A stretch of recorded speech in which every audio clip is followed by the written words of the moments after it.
Donner la date, 29 c'est là que je me suis dit qu'en fait, ça se trouve c'est moi qui tue mon père en fait. Oh là là.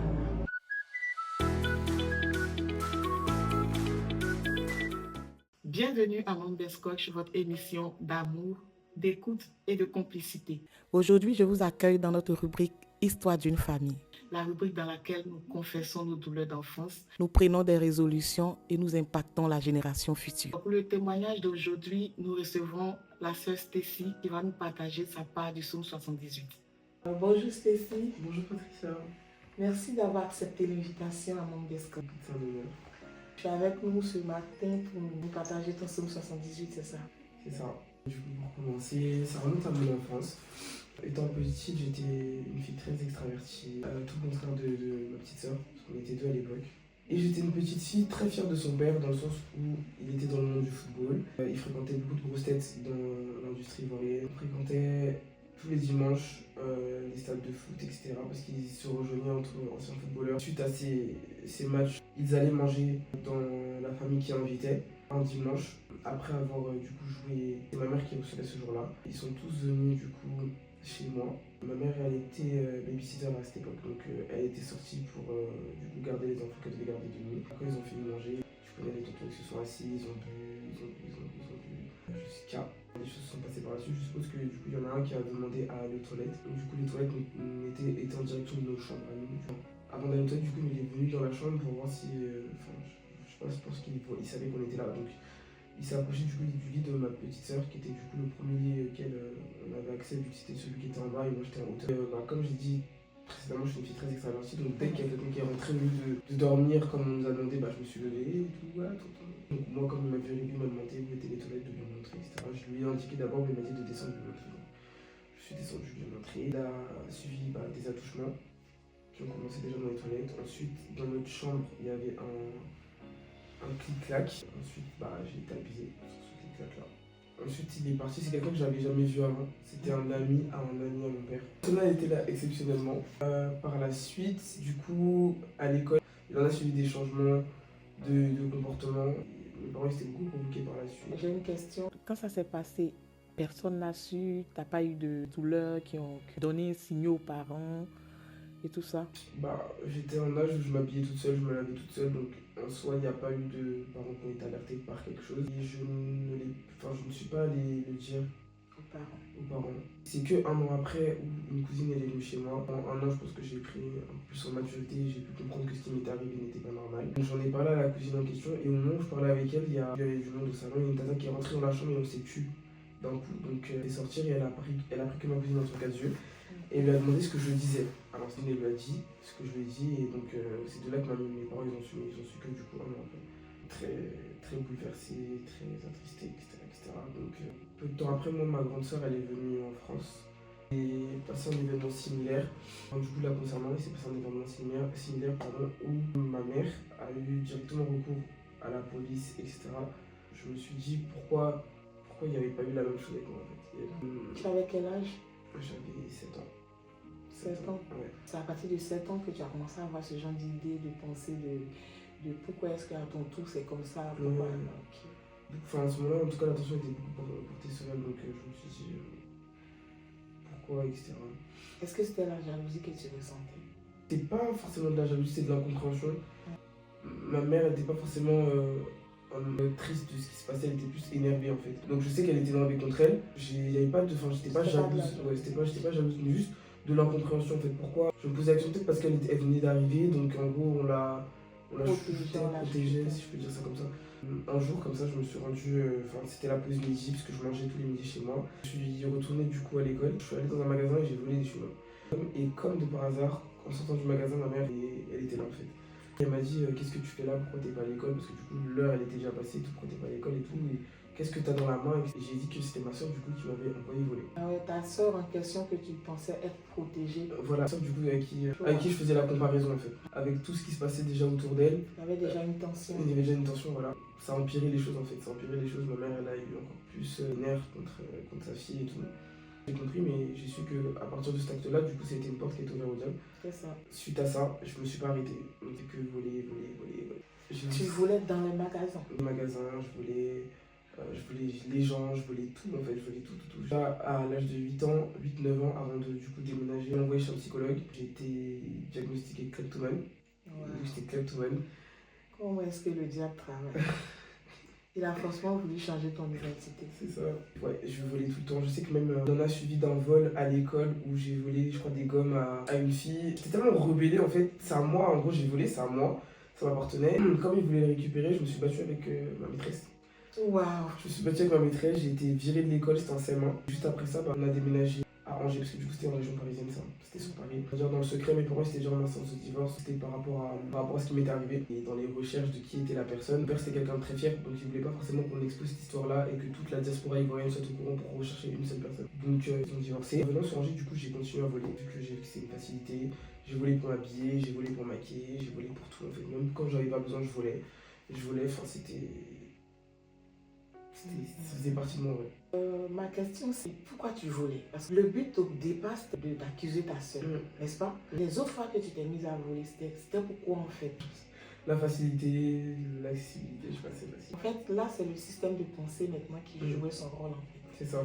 J'ai toujours évolué dans les écoles catholiques, donc je connaissais un peu la parole, je savais que dans les 10 commandements, c'est tu ne voles pas, tu n'as pas volé. Au moment où quand je suis passé un step supérieur, c'est-à-dire quand je volais les autres, les cartes bancaires des gens, les codes, les numéros, je me disais que si je tombais sur leur compte bancaire, je réussissais à rentrer dans leurs données bancaires et que je puisse avoir accès à leur argent, c'est qu'ils le méritaient en fait quelque part.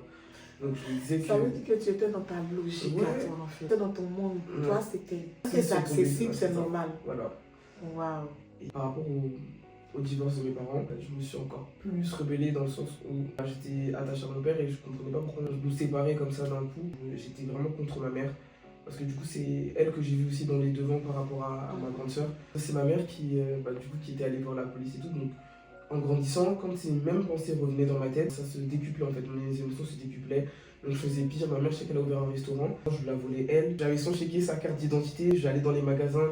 Je payais avec son chéquier, sa carte d'identité. Elle rentrait de l'argent et elle voyait de l'argent qui sortait, ce qu'on ne comprenait pas. Je prenais sa carte bancaire, je faisais des dépenses énormes. Je volais dans son restaurant, sa caisse, je volais tout le temps. Tu en avais comme elle, tu voulais la faire payer en fait. Sauf qu'elle n'avait aucune idée de ce qui se passait dans ta tête à cette période. C'est ça en fait, elle se disait peut-être que j'étais possédée. Possédée, elle faisait tout pour sortir sa fille de là. Elle priait, elle appelait des pasteurs, elle faisait plein de choses et tout. Mais ça changeait pas en fait. Parce que le vrai problème en fait, fallait aller à la source en fait. À un moment dans ma vie, je suis allé dans un autre step. J'ai fréquenté, on va dire, le milieu du proxénétisme.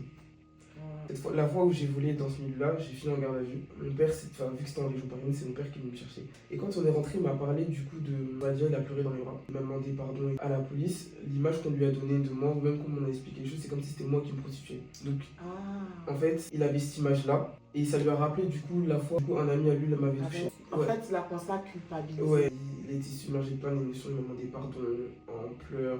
Je l'avais jamais vu pleurer. Enfin, il disait, ouais, ma fille, on t'a touché, ma fille, ça c'est de ma faute, etc.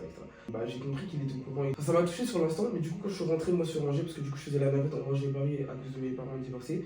Et quand je l'ai dit à ma mère, elle m'a dit, si tu faisais tout ça à cause de ce qui s'est passé, j'ai fait les démarches nécessaires et tout, mais c'est ton père qui voulait pas aller plus loin parce que voulait pas que, en gros, son nom soit exposé, en fait. Il voulait pas perdre sa réputation. Voilà. Et quand elle m'a dit ça, en fait, ça a changé. C'est-à-dire, au lieu d'en vouloir à ma mère, j'en ai voulu à mon père. Je lui en voulais vraiment parce que, en fait, vu les contacts qu'il a, en fait, il aurait pu aller loin dans l'histoire, il aurait pu trouver la personne et lui donner ce qu'il méritait. C'est ça, en fait. Par cette porte que j'ai ouverte, en fait, je me suis tellement gâché ma vie parce qu'à ce moment-là, j'avais 16-17 ans quand je prenais conscience de ça. J'ai passé à plus de 10 ans, en fait, en arrière, et dans les plus de 10 ans, ma mère, elle dormait pas tranquille parce que c'est elle qu'on appelait toujours à la police. On peut dire qu'à 7 ans, 8 ans, quand tu commences à voler, on se dit que bon, c'est tous les enfants de âge, ils peuvent voler des bonbons et tout. Quand je dis à partir de 12 ans, 13 ans, 14 ans, 15 ans, 16 ans, c'est un âge où que soit ça vire à l'échec, soit ça vire à la réussite. Parce que à cette période-là, ça veut dire que tu n'as pas su être rattrapé, donc du coup, tu t'enfonçais davantage. Et c'est pourquoi je dis toujours au membre coach qu'à cet âge-là, il faut qu'on arrive à avoir une communication avec nos enfants. C'est à cet âge-là que la maman a réussi à te dire exactement ce qui se passait. La position avait changé, parce que tu as compris mieux les choses. À cet âge-là, Les enfants commencent à prendre leurs propres décisions, à réagir selon leurs propres pensées. Et c'est ce qui t'est arrivé en fait. Du coup, avec ma soeur, on était en guerre, clairement. Et j'avais la haine contre elle, et c'est avec du recul aujourd'hui que j'ai compris. Mais elle, pourquoi tu avais la haine contre elle en fait? Tout était parti de là en fait. Enfin, si elle, à son tour, la maman n'avait pas réagi, ça ne t'aurait pas arrivé tout ce qui t'est arrivé pour toi. parce que du coup, elle aussi, elle a commencé à avoir la haine contre moi parce que j'avais menti sur elle. En gros, c'est comme si ma mère, elle lui disait t'es venue en France pour gâcher ma vie en fait. Les parents n'ont jamais su. Non. Peut-être que c'est ce témoignage-là qui va permettre qu'ils sachent. Ouais, donc j'étais en conflit avec ma soeur. Tout ce que ma mère venait de me dire a inversé la tendance. Donc c'était à mon père que j'en voulais du coup. Donc à partir de ce moment-là, j'ai commencé à dire à tout le monde que mon père il était décédé. Ce qui m'aidait, on va dire, dans ce mensonge, c'est que mes soeurs et moi, on n'a pas la même famille. Enfin, Breka, du coup, c'était le nom de famille de toutes mes soeurs. Et moi, j'ai pas ce nom de famille-là. Du coup, je disais que le père Breka, en gros, c'était le père de mes soeurs. En gros, c'était mon beau-père à moi. Et que moi, mon vrai père était décédé.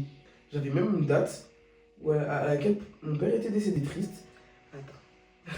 On va faire une petite pause là. Donc, ton papa n'était pas encore décédé, que toi, tu lui avais donné une date de décès. Et cette date-là, c'était laquelle du coup? C'était le 29-10. Je dis ça comme ça parce que c'est comme ça que je mettais. Je l'avais mis même en code sur mon téléphone. Je mettais 29-10, 29-10.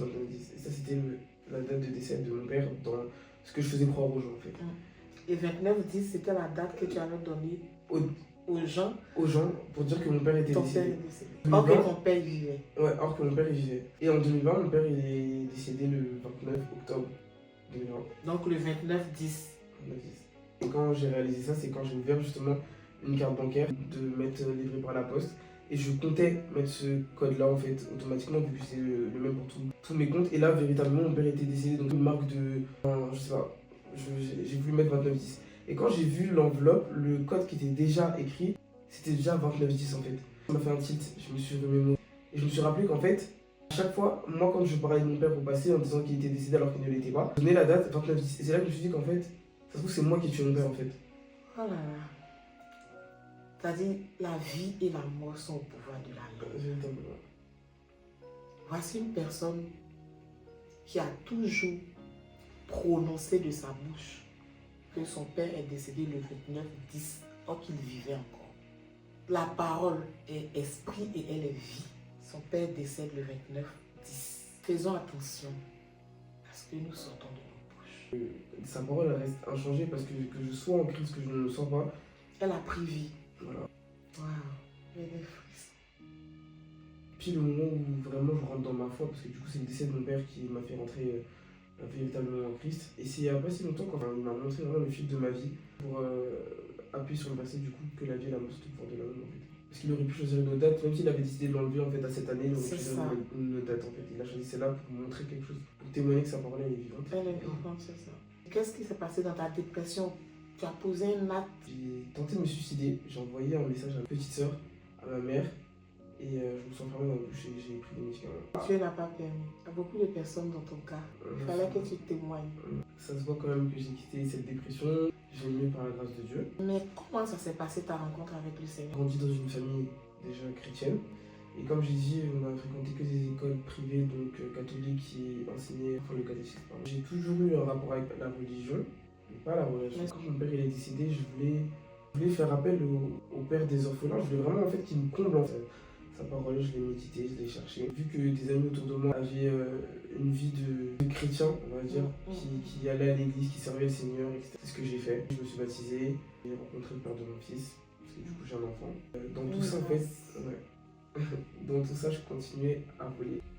Décembre 2022. Ce dernier vol m'a causé une condamnation et un jugement. Le jugement il est tombé quand j'étais encore enceinte, 7 mois de grossesse. Je risquais du coup d'aller en prison en fait. Et avant ça en fait j'avais prié et demandé pardon à Dieu parce qu'en fait je me suis vraiment repenti en fait de tout ce que j'ai fait. Parce que malgré que je connaissais le Seigneur comme j'ai dit, malgré que je me suis baptisé, j'ai continué à voler. En fait ça pouvait plus continuer à faire partie de mon identité en fait. Et du coup le seul truc dont j'ai écopé c'était 8 mois de sursis. Mais du coup c'était de sursis donc ça veut dire que c'était pas ferme. Donc j'étais en liberté mais avec 8 mois de sursis. Ce jugement là quand je suis ressorti libre, j'ai laissé le péché en fait dans la salle.